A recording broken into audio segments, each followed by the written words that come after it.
Welcome to Democrepublix. This is a special report. I haven't recorded anything for a few months, but I knew about this story for a few days now. I woke up this morning, a day before the 4th of July, and felt something in my spirit that told me to get up and put this information out there.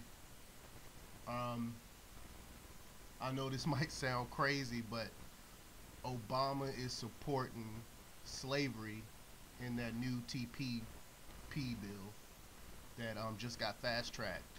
And with the bill that they fast tracked, everyone, Congress is going to have to vote on, and they can't amend it or change anything. That's what the whole fast track was about. Is so they have to, is a simple up or down vote for or against the bill that'll be coming up soon. But in this bill, they had a clause in it that would prevent people from enslaving their people with this bill, countries that want to enslave people.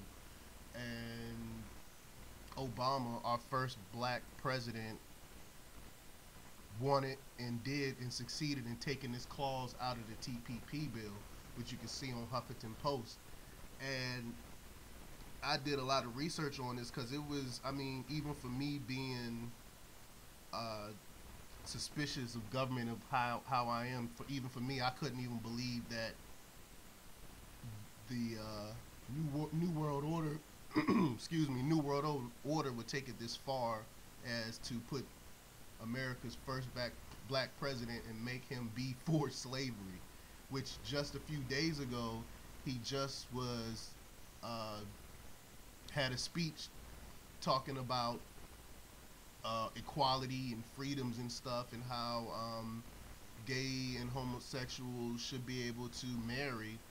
And he also talked about how the Confederate flag needs to be taken down from South Carolina, but in the same hand, he's talking about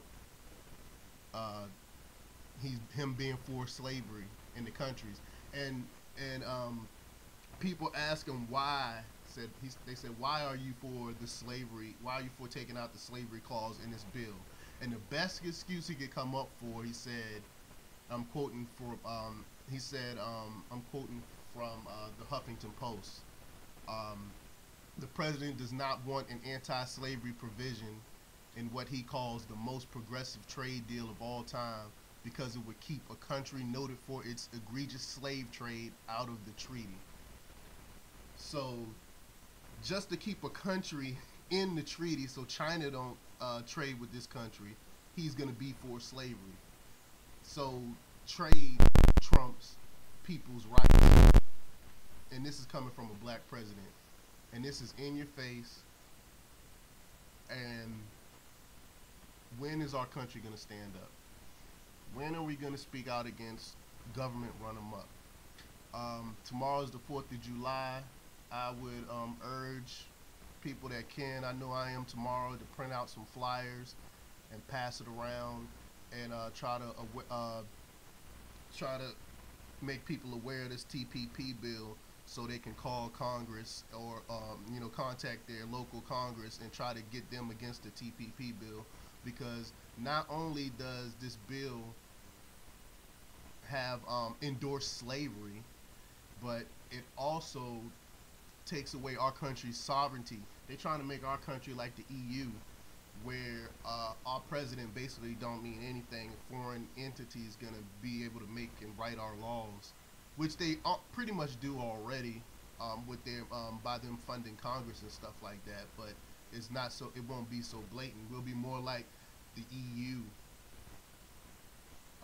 And you see what's going on in Greece right now with everyone running the bank runs and stuff like that. We see that what happens when when your country loses its sovereignty. So again, tomorrow's the 4th of July. I urge you to go out and make flyers and try to make people aware of what's going on. So when the TPP goes up for a vote, we have Congress vote against it. Please check out my website on democrepublix.com, where I keep the latest news and stuff. And I'll try to post a little bit more videos and podcasts and stuff. Thanks.